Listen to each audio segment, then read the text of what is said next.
नमस्कार, मैं हूं आप सभी के साथ रिया डंगवाल। आप देख रहे हैं एचएनएन न्यूज, जुनून सच दिखाने का। 24 घंटे 24 रिपोर्टर में आप सभी का स्वागत है। अपने इस खास बुलेटिन में हम लेकर आए हैं यूपी की हर खबर, हर जिले से सीधा रिपोर्ट।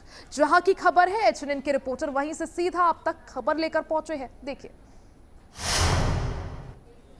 उत्तर प्रदेश में स्मार्ट मीटर इन दिनों चुनावी मुद्दा बना हुआ है। दरअसल स्मार्ट मीटर को लेकर के तमाम तरीके के वीडियो सामने आए जिसमें लोग स्मार्ट मीटर के खिलाफ विरोध प्रदर्शन कर रहे थे। हालांकि मुख्यमंत्री ने इस मामले को देखते हुए जांच कमेटी बनाई, तो वहीं ऊर्जा मंत्री ने सीधे तौर पर सभी प्रीपेड स्मार्ट मीटर को पोस्टपेड में कन्वर्ट करने का आदेश जारी कर दिया। लेकिन ऐसा क्यों करना पड़ा? क्योंकि सूत्र बताते हैं कि संघ और सरकार की समन्वय बैठक में संघ ने इस मामले में दखल दिया। संघ ने साफ तौर पे कहा कि जिस तरीके से स्मार्ट मीटर को लेकर के जनता की नाराजगी है, 2027 में ये नाराजगी भारी पड़ सकती है। उत्तर प्रदेश में 3,58,00,000 घरेलू बिजली उपभोक्ता हैं। इनमें से 87 लाख के घर में स्मार्ट मीटर लगा हुआ था और 82 लाख स्मार्ट मीटर पोस्टपेड थे। लेकिन जनवरी में कार्य करते हुए इन स्मार्ट मीटरों को जबरन पोस्टपेड से प्रीपेड में कन्वर्ट कर दिया गया था, क्योंकि विपक्ष का साफ तौर पे कहना है कि स्मार्ट मीटर जबरन जनता पर थोपा जा रहा है। अखिलेश यादव ने तो इसकी तुलना ईवीएम से कर दी थी। अब देखना होगा कि 2027 में स्मार्ट मीटर चुनावी मुद्दा बनता है या नहीं। वीडियो जर्नलिस्ट समर के साथ पुनीत मोहन, एचएनएन न्यूज़, लखनऊ। नोएडा में साइबर ठगों के द्वारा एक वेब डेवलपर कंपनी के इंजीनियर से 57 लाख रुपए की ठगी की। विकास नाम के ये जो इंजीनियर है, नोएडा के सेक्टर 53 में रहते हैं। इन्हें एक व्हाट्सएप मैसेज के माध्यम से फेक मैसेज भेजा गया और उससे इन्हें जोड़ा गया एक ग्रुप में ये बताया गया कि अगर आप इन्वेस्टमेंट करते हैं शेयर मार्केट में तो आपका मुनाफा दुगना किया जाएगा। इस लालच में आकर इन्होंने 40,000 रुपये का इन्वेस्टमेंट किया और 40,000 रुपये में से कुल 7,000 रुपये का इन्हें मुनाफा हाथ लगा। इस मुनाफे के लालच में विकास ने 24 बार के ट्रांजैक्शन में 57 लाख रुपए इस अकाउंट में भेजे और जब 57 लाख रुपए इस फेक प्रोफाइल में पहुंच गए, इन अकाउंटों में पहुंच गए, उसके बाद उन्होंने देखा तो वो 1 करोड़ रुपए में कन्वर्ट हो गए। वो 1 करोड़ रुपए के लालच में पैसा निकालने के लिए उन्होंने कहा कि मुझे जरूरत है। जब निकालने की कोशिश की तो जो ठगी है, साइबर ठग है, साइबर ठग के द्वारा बताया गया कि आपको 30% इसका 1 करोड़ का 30% यानी कि 30 लाख रुपए आपको खाते में जमा करने पड़ेंगे, तभी आपकी ये रकम निकल पाएगी।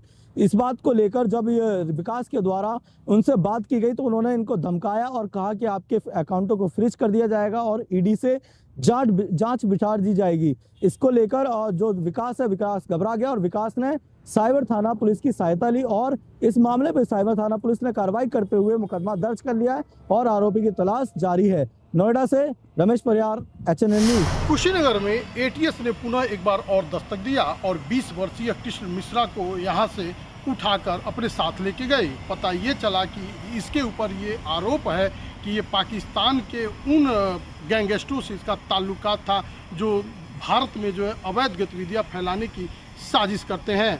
इस साजिश के दौरान ये भी जो है उन लोगों के टच में था और इसके मोबाइल फ़ोन से वीडियो कॉलिंग के साथ साथ ये तमाम तरह के जो सबूत थे वो मिला। विदेशी नंबरों का भी इसके पास जाल मिला। अभी एटीएस इसको उठाकर अपने साथ लेकर गई है और इससे कड़ी तरीके से पूछताछ कर रही है। दूसरी बात ये, अभी कुछ दिन पहले ही यहीं पडरौना के छावनी से एक और संदिग्ध आतंकी को जो है यहाँ एटीएस ने उठाकर अपने साथ लेके गया था। अभी वह जेल में है। मामला ये बहुत ही गंभीर है। इसको लेके जब जानकारी इकट्ठा की गई उसके माँ बाप से, तो उनका कहना है कि हम लोगों को कोई जानकारी नहीं है वह क्या है, लेकिन हाँ पिछले 7 सालों से वह जो है दिल्ली में रहता था और सिक्योरिटी गार्ड के पद पे वह काम करता था। साथ ही उसके बारे में ये भी पता चला कि वह जो है नशा में इस तरीके से रहता था कि वो नशा मुक्ति केंद्र में उसके परिवार ने दाखिल कराया था। वहाँ से लाने के बाद जो है उससे पूछताछ की और जब पता चला कि ये विदेशी नंबरों से इसके मोबाइल पे फ़ोन है, वीडियो कॉलिंग के रिकॉर्ड है, तो घर वाले डांटने के साथ साथ पुलिस को सूचना देने की बात कही। तब तक एटीएस की छापेमारी होती है और उस 20 वर्षीय कृष्ण मिश्रा को उठाकर अपने साथ लेके जाती है। सवाल ये होता है कि इस कच्चे उम्र में देखा जाए और ये ऐसे लड़कों को ब्रेन वॉश करके और ये आतंकवादी जो संगठित जो टीम अपना जो है काम करती है, इसमें कैसे ही इन बच्चों को फंसा के और एक गतिविधि को एक ऐसे अंजाम को देने का प्रयास कर रही है जिस पे जो है ATS लगातार शिकंजा कसने में लगा हुआ है। कुशीनगर से शैलेंद्र गुप्ता, HNN न्यूज़। आज आपको बताते चले कि जनगणना अभियान का 7 मई से पहला चरण का स्टार्ट हो चुका है, जिसको लेकर आज नगर निगम मुख्यालय के सामने पार्क में जनगणना अभियान का कार्यक्रम का आयोजन किया गया, जिसमें नगर विकास एवं ऊर्जा मंत्री A.K. शर्मा जो है, जिन्होंने सभी देशवासियों से अपील की है और कहा है कि ज़्यादा से ज़्यादा अधिक लोग जनगणना फॉर्म भरें और हमारा सहयोग दें। सभी देशवासियों से अपील करते हुए आज यहाँ पर मौके पर जो है सुषमा खलवाड़ उपस्थित रही, नगर आयुक्त गौरव कुमार सहित कई अधिकारी व प्रतिनिधि उपस्थित रहे। HNN न्यूज़ से दीपक सिंह और लखनऊ। बुलंदशहर में खाद्य सुरक्षा एवं औषधि प्रशासन की टीम जनपद के अलग अलग स्थानों पर औचक निरीक्षण करने के लिए पहुंची, जहां गुलावटी थाना क्षेत्र के गोदाम में भारी मात्रा में सरसों का तेल और नूडल का स्टॉक मिला। टीम ने जांच करते हुए वहां से नमूने संग्रहित किए हैं, जहां साथ ही उन्हें जांच के लिए प्रयोगशाला भेज दिए गए हैं। खाद्य पदार्थ में अनियमितताएं पाए जाने पर 1,74,000 रुपये का करीब जो माल है सरसों का तेल और नूडल, वो गोडाउन में ही सील कर दिया है। इसके बाद टीम जो है खुर्जा पहुंचती है। खुर्जा के गांव टैना में एक पशु आहार केंद्र पर जांच की जाती है। जांच के दौरान वहां जो स्टॉक किया गया है चारा, मिश्रण चारा, उसके नमूने संग्रहित कर जांच के लिए प्रयोगशाला भेजे गए हैं। तो वहीं खाद्य सुरक्षा विभाग की टीम की कार्रवाई से मिलावटखोरों में भी हड़कंप मचा रहा। टीम ने दोनों ओर से नमूने लेकर जांच के लिए प्रयोगशाला भेजे हैं। टीम का कहना है कि जांच रिपोर्ट आने के बाद ही उसी के आधार पर अग्रिम कार्रवाई की जाएगी। अपने सहयोगी फिरोज मलिक के साथ मैं हामिद सैफी, HNN न्यूज़, बुलंदशहर। इटावा से है, जहां पर 2 छात्र स्कूल से घर की तरफ लौट रहे थे, तभी डग्गा मार बस ने जोरदार टक्कर मार दी। दोनों ही छात्रों की मौके पर दर्दनाक मौत हो गई है। आपको बता दें पूरा मामला इटावा जनपद के उदी मोड़ क्षेत्र का था, जहां पर दोनों छात्र एक निजी स्कूल से पढ़कर अपने घर की ओर लौट रहे थे, तभी इटावा से भिंड की ओर जा रही डग्गा मार बस ने जोरदार टक्कर मार दी। दोनों ही छात्रों की मौके पर दर्दनाक मौत हो गई। फिलहाल परिजनों ने जिला अस्पताल भेजा गया, जहां जिला अस्पताल में डॉक्टरों ने दोनों छात्रों को मृत घोषित कर दिया है। बताया जा रहा है कि दोनों ही छात्र हाई स्कूल में उदी मोड़ निजी स्कूल में पढ़ रहे थे। दोनों ही छात्रों के घरों में कोहराम मचा हुआ है। अपने सहयोगी दीपू के साथ Pushpendra Kumar, HN24 news Etawah. Police का एक कथित वीडियो इन दोनों सोशल मीडिया पर तेजी से वायरल हो रहा है, जिसके बाद पुलिस महकमे में हड़कंप मच गया है। वायरल वीडियो में एक सिपाही ड्यूटी लगाने के बदले पैसे लेने के आरोप लगाए जा रहे हैं। हालांकि इस वायरल वीडियो की पुष्टि नहीं करते, लेकिन मामला सामने आने पर विभागीय स्तर पर जांच शुरू कर दी है। पुलिस अधिकारियों का कहना है कि वीडियो की सत्यता की जांच संबंधित पुलिस कर्मियों की पहचान की जा रही है और अगर आरोप सही पाए गए तो सख्त से सख्त कार्रवाई की जाएगी। और साथ में ही फिलहाल इस मामले पर सभी की नजरें टिकी हुई है, क्योंकि सवाल सिर्फ एक सिपाही का ही नहीं बल्कि पुलिस विभाग की कार्यशैली और उनकी पारदर्शिता पर भी सवाल उठ रहे हैं। लखनऊ से HNN न्यूज़ के लिए निखिल श्रीवास्तव। ग्रेटर नोएडा के एक निर्माणाधीन साइट पर 2 मजदूरों की हत्या कर दी गई और दोनों के शव एक कमरे में पाए गए। वहीं पुलिस के द्वारा इस मामले की जांच की गई तो जांच में सामने आया कि ये जो मजदूर थे, इन्होंने आपस में एक दूसरे की हत्या करी और हत्या के दौरान धारदार हथियार का प्रयोग करा। और ग्रेटर नोएडा के नॉलेज पार्क थाना क्षेत्र में सीताराम इंस्टीट्यूट की निर्माणाधीन साइट पर 2 मजदूर एक कमरे में रुके हुए थे। वो यहाँ काम करने आए थे। जब वो शाम को अपना काम करके अपने घर पहुँचे, फिर उसके बाद उन्होंने खाना खाया और उसके बाद इन दोनों की आपस में लड़ाई और दोनों मजदूरों ने एक दूसरे की हत्या कर दी। जब हत्या की सूचना पर मौके पर पहुंची पुलिस ने मामले की जाँच करी और मामले की जांच में फॉरेंसिक टीम ने पाया कि वहां पे मौके पे मौजूद शराब की बोतलें पाई गई। तो कहीं ना कहीं ये जो पुलिस का शक है वो इस ओर जा रहा है कि कहीं ये शराब पीकर ये लोग आपस में झगड़े और दोनों की मौत हो गई। मामले की तफ्तीश के लिए पुलिस इस मामले में जुटी हुई है और कैमरा पर्सन राजेंद्र के साथ मैं रमेश पुरिया, HNN news, Noida. Police commissionerate Ghaziabad के थाना शालीमार गार्डन में बीती रात एक मुठभेड़ हुई। उस मुठभेड़ में वरुण उर्फ गिरगिट नाम के व्यक्ति के गोली लगने के बाद पुलिस द्वारा उसे गिरफ्तार कर लिया गया है। आपको बताते चले कि थाना शालीमार गार्डन दिल्ली से बिल्कुल सटा हुआ क्षेत्र है और ऐसे में उनके सामने यह चुनौती रहती है कि लूट की घटनाओं को अंजाम देने के बाद लुटेरे दिल्ली या फिर अन्य जगह पर जाकर छुप जाते हैं। तो ऐसे में कहीं ना कहीं गाजियाबाद पुलिस को यह बड़ी सफलता हासिल हुई है, क्योंकि वरुण उर्फ गिरगिट अंतर्राज्यीय लुटेरा है और जिस पर लगभग 34 मुकदमे अभी तक पंजीकृत है। हरियाणा, उत्तराखंड या उत्तर प्रदेश की बात की जाए तो ऐसी जगह पर वो लूट की घटनाओं को अंजाम देकर दूसरे राज्यों में जाकर छुप जाता था। कल बीती रात शालीमार गार्डन टीम द्वारा सड़क पर चेकिंग की जा रही थी, जब दो बाइक सवार आते दिखाई दिए। पुलिस द्वारा उन्हें रोकने का प्रयास किया गया और इसी दौरान उन्होंने भागने की कोशिश करते हुए पुलिस टीम पर फायरिंग कर दी। जवाबी कार्रवाई में पुलिस टीम द्वारा फायरिंग की गई, जो कि वरुण उर्फ गिरगिट के पैर में गोली लगी और उसके साथ ही मोहम्मद आमिर उर्फ खन्ना को भी गिरफ्तार कर लिया है। जिस तरीके से शालीमार गार्डन पुलिस टीम द्वारा यह कार्रवाई की गई है, उससे आने वाले समय में लुटेरों के दिल में खौफ पैदा होगा और गाजियाबाद के अंदर अमन शांति बरकरार रहेगी। अंबुज उपाध्याय, एचएनएन न्यूज़, गाजी। यूपी के कौशाम्बी पुलिस द्वारा नाबालिग लड़कियों का खरीद फरोख्त करने वाले गिरोह का पर्दाफाश किया गया है। पुलिस अधीक्षक कौशाम्बी सत्यनारायण प्रजापति के द्वारा प्रेस कॉन्फ्रेंस के माध्यम से बताया गया कि 25 मार्च को पोखरा थाना क्षेत्र की एक नाबालिग लड़की हाई स्कूल का पेपर देने गई थी और वह किसी तरीके गायब हो गई। परिजनों की काफ़ी खोजबीन के बाद परिजन पोखरा थाने में लिखित तहरीर दी है। तहरीर के आधार पर गुमशुदगी का मुकदमा दर्ज करते हुए पोखराज पुलिस द्वारा लगातार दबिश दी जा रही है, जिसमें लड़की द्वारा किसी तरीके अपने परिजनों को सूचना दिया कि मैं कासगंज में हूँ, जहाँ से पोखराज पुलिस तत्काल मौके पर पहुंचकर लड़की सकुशल बरामद कर लिया। कौशाम्बी इलाके न्यायालय में संपर्क पेश किया, जहां उसके बयान के बाद पता चला कि उसके साथ महिला समेत 6 अभियुक्त थे, जिन्होंने पूरे प्रकरण का अंजाम दिया।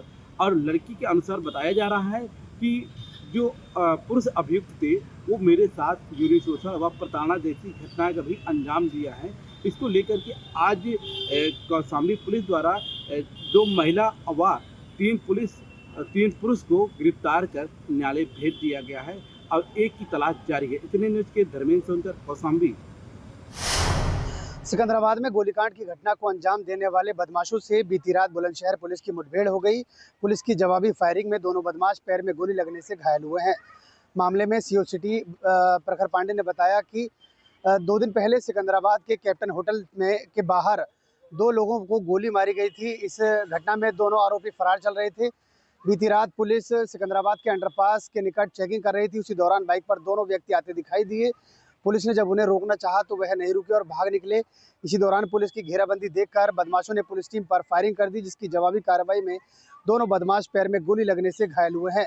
बदमाशों की पहचान जोखाबाद के निवासी यश और फरीदपुर निवासी गगन के रूप में हुई है। पुलिस ने इनके कब्जे से अवैध पिस्टल, तमंचा, जिंदा खोखा कारतूस और घटना में प्रयुक्त एक बाइक भी बरामद की है। सीओ सिटी प्रखर पांडे ने बताया कि ये वही आरोपी हैं जिनके द्वारा सिकंदराबाद के कैप्टन होटल के बाहर गोलीकांड की घटना को अंजाम दिया गया था। फिलहाल गिरफ्तारी और बरामदगी के संबंध में आरोपियों पर कार्रवाई करते हुए उन्हें न्यायिक अभिरक्षा में भेज दिया गया है। अपने सहयोगी फिरोज मलिक के साथ में हामिद सैफी, एचएनएन न्यूज़, बुलंदशहर। 24 घंटे 24 रिपोर्टर में वक्त हो चला है एक छोटे से ब्रेक का। फौरन वापस आएंगे, बने रहे हमारे साथ।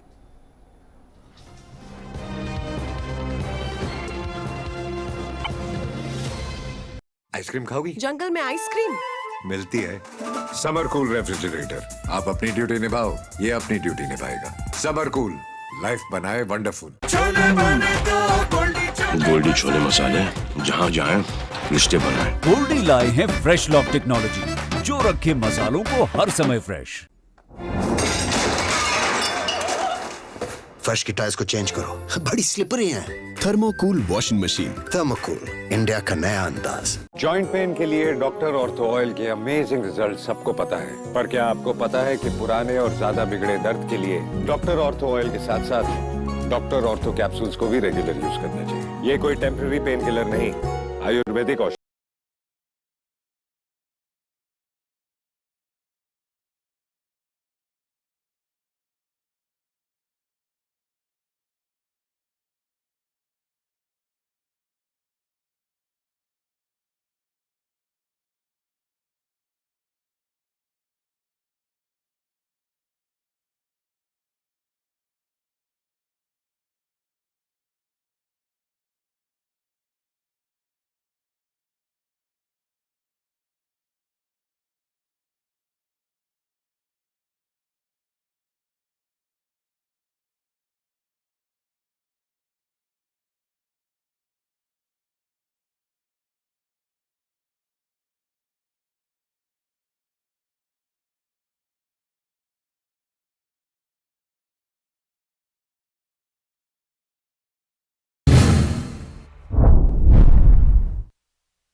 24 घंटे 24 रिपोर्टर में एक बार फिर से आप सभी का स्वागत है। आगे बढ़ते हैं और रिपोर्ट्स आप तक पहुंचाते हैं। बुलंदशहर जनपद के खुर्जा के चर्चित तिहरे हत्याकांड में फरार चल रहे 2 आरोपियों को पुलिस ने गिरफ्तार किया है। गिरफ्तार किए गए दोनों आरोपी 50-50 हजार रुपए के इनामी हैं, जिनके कब्जे से अवैध असलहा भी पुलिस ने बरामद किया है। मामले में क्षेत्राधिकारी खुर्जा शोभित कुमार ने बताया कि आज स्वाट टीम और खुर्जा नगर पुलिस की संयुक्त कार्रवाई में दोनों बदमाशों को गिरफ्तार करने में सफलता प्राप्त की है। ये गिरफ्तारी हसनगढ़ रोड से हुई है, जिनके कब्जे से 2 अवैध पिस्टल और 4 कारतूस भी पुलिस ने बरामद किए हैं। गिरफ्तार आरोपियों की पहचान सुभाष रोड निवासी सौरभ उर्फ पीटू, जबकि खुर्जा के पंजाबियान निवासी रवि के रूप में हुई है। रवि ये वही है जिसका भाई अभी बीते दिनों पुलिस मुठभेड़ में मारा गया था। जीतू उसका भाई है रवि। दोनों को गिरफ्तार कर पुलिस ने गिरफ्तारी और बरामदगी के संबंध में मामला दर्ज कर लिया है, जबकि इनामियों को सलाखों के पीछे भेज दिया गया है। अपने सहयोगी फिरोज मलिक के साथ में हामिद सैफी, HNN न्यूज, बुलंदशहर। उत्तर प्रदेश के गाजियाबाद जिले के साहिबाबाद इंडस्ट्रियल एरिया में एक फैक्ट्री में बड़ा हादसा हो गया। हादसे के दौरान 3 कर्मचारी बुरी तरीके से घायल हो गए, जिन्हें इलाज के लिए अस्पताल में भर्ती कराया गया। इलाज के दौरान 2 लोगों की उसमें मृत्यु हो गई, तीसरे की भी हालत गंभीर बनी है। इस पूरी घटना को लेकर अधिकारियों का कहना है कि जांच की जा रही है और जांच के बाद दोषियों पर कार्रवाई भी की जाएगी, क्योंकि आखिरकार ये हादसा हुआ कैसे। अंबुज उपाध्याय, HNN न्यूज, गाजियाबाद। जिले की कोतवाली शासकीय क्षेत्र के आगरा अलीगढ़ रोड स्थित पुरानी सब्जी मंडी के बराबर बने एक निजी अस्पताल में उस समय कोहराम मच गया जब एक महिला और नवजात शिशु की मृत्यु हो गई। बताया जा रहा है कि हाथरस जिले की कोतवाली हाथरस जंक्शन क्षेत्र के गांव मेड़ू का रहने वाला बंटू अपनी पत्नी पिंकी के प्रसव पीड़ा होने पर वह अपनी पत्नी को शासकीय क्षेत्र के पुरानी सब्जी मंडी के बराबर बने एक निजी अस्पताल नवज्योति नर्सिंग होम में लेकर आया। जब उसने डॉक्टर को दिखाया तो डॉक्टर ने महिला को भर्ती कर लिया और उसका उपचार शुरू कर दिया। वहीं डॉक्टर परिजनों को लगातार महिला की स्थिति ठीक होने का आश्वासन देता रहा, लेकिन अचानक महिला की तबीयत बिगड़ गई, जिससे महिला और नवजात शिशु दोनों की मृत्यु हो गई।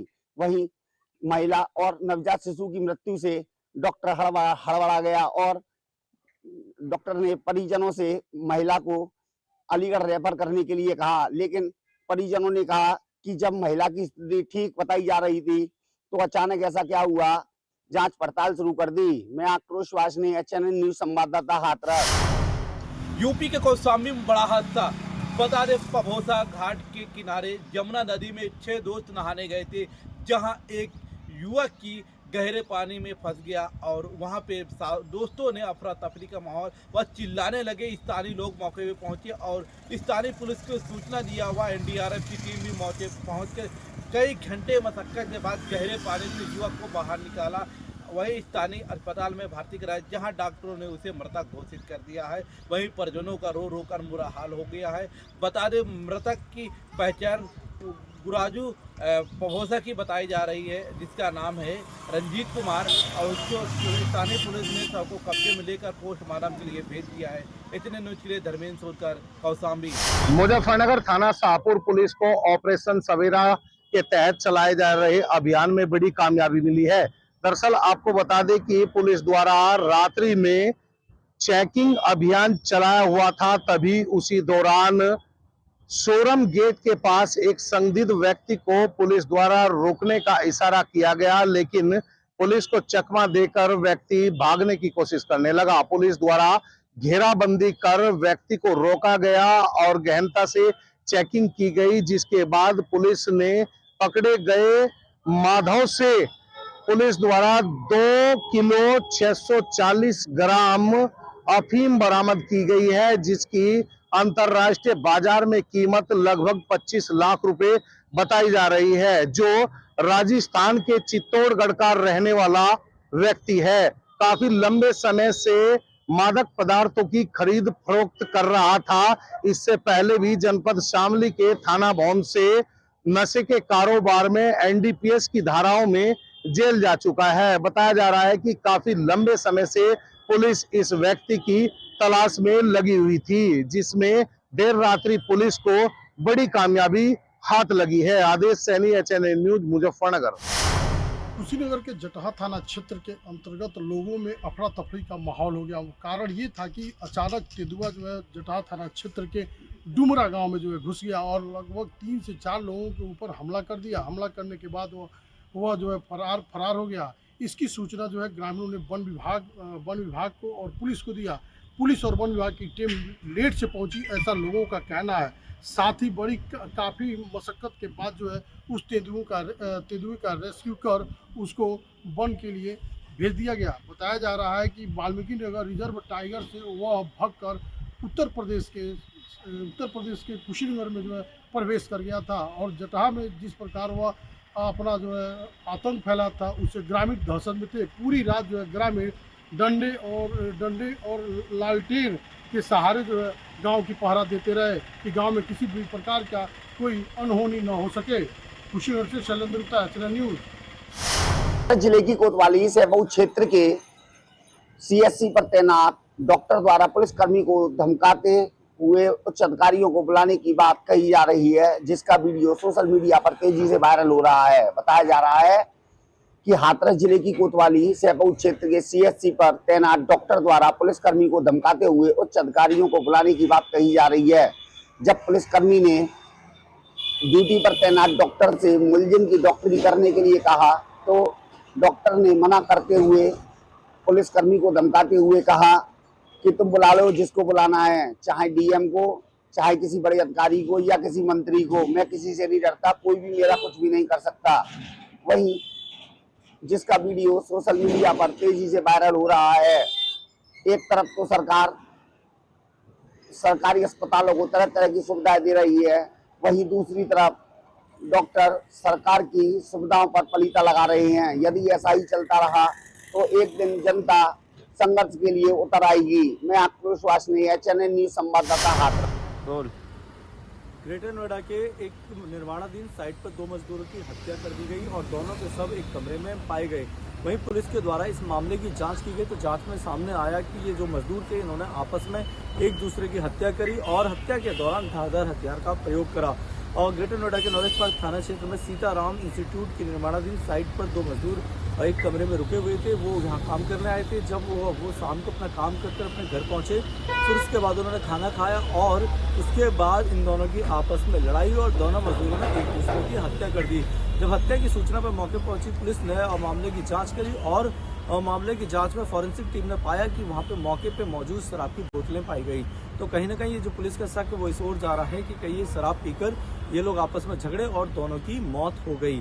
मामले की तफ्तीश के लिए पुलिस इस मामले में जुटी हुई है। और कैमरा पर्सन राजेंद्र के साथ मैं रमेश प्रजा, एचएनएन न्यूज नोएडा। बुलंदशहर में आपराधिक घटनाएं थमने का नाम नहीं ले रही। ताजा मामला सिकंदराबाद से सामने आया है, जहां कैप्टन होटल के बाहर 2 युवकों पर ताबड़तोड़ फायरिंग की गई। इस हमले में 2 युवकों को गोली लगी है। सूचना मिलते ही पुलिस मौके पर पहुंची। किसी तरह घायलों को नोएडा के यथार्थ हॉस्पिटल में भर्ती कराया गया, जहां वह उपचाराधीन है। सूचना मिलते ही एसपी सिटी अभिषेक और सीयू सिकंदराबाद भास्कर मिश्रा पुलिस टीम के साथ मौके पर पहुंचे। फॉरेंसिक टीम को भी जांच के लिए बुलाया गया। वहीं मामले में एसपी सिटी ने बताया कि जो आरोपी और पीड़ित हैं वो दोनों पहले से परिचित हैं और कई आपराधिक मामलों में सह अभियुक्त भी रह चुके हैं। किसी बात को लेकर इन दोनों के बीच विवाद हुआ था। आरोपी बाइक सवार हमलावरों ने पीड़ित जो अंदर होटल में खाना खा रहा था उसे बाहर बुलाया और कैमरे की निगाहों से दूर जाते ही पीड़ित पर ताबड़तोड़ फायरिंग की गई। इस फायरिंग में 2 लोगों को गोली लगी है। पुलिस का कहना है कि आरोपियों की गिरफ्तारी के लिए 5 टीमों का गठन किया गया है। हर पहलू पर बारीकी से जांच की जा रही है। जो भी तथ्य प्रकाश में आएंगे उसी के आधार पर कार्रवाई की जाएगी। हालांकि चर्चा ये भी है कि आरोपी और पीड़ित दोनों सपा समाजवादी पार्टी से जुड़े बताए जा रहे हैं। अपने सहयोगी फिरोज मलिक के साथ में हामिद सैफी, एचएनएन न्यूज, बुलंदशहर। बदायूं जिले की सैसवान कोतवाली क्षेत्र से एक ऐसी घटना निकल कर आई है जो आपके होश उड़ा देगी और कानून व्यवस्था पर एक सवाल या निशान बड़ा खड़ी करती हुई भी नजर आ रही है। 24 अप्रैल को युवती अपने घर से लापता हो जाती है और जब परिवारजन सैसवान कोतवाली में पहुंचकर जब शिकायत देते हैं, सुनवाई नहीं होती है, तब वह मजबूर होकर वह वरिष्ठ पुलिस अधीक्षक अंकिता शर्मा के पास पहुंचते हैं और वहां पर अपना शिकायती पत्र देते हैं। कहते हैं कि पुलिस ने तहरीर तो प्राप्त कर ली लेकिन अभी तक मामला दर्ज नहीं किया। 24 अप्रैल को हमारी बेटी लापता हो गई। गांव के ही कुछ लोगों ने, जो युवक हैं, बैला फुसलाकर युवती को घर से ले गए। वहीं युवती अभी तक नहीं मिल पाई है और न ही पुलिस ने आरोपियों की अभी तक गिरफ्तारी कर पाई है। वहीं ये सब बातें सुनने के बाद एसएसपी बदायूं अंकिता शर्मा ने वहीं पुलिस को निर्देश दिए कि जल्द ही इसमें कार्रवाई की जाए। एचएनएन न्यूज के लिए मैं नियाजी खान, बदायूं। 24 घंटे 24 रिपोर्टर में फिलहाल के लिए बस इतना ही। बने रहे हमारे साथ, देखते रहे एचएनएन न्यूज, जुनून सच दिखाने का।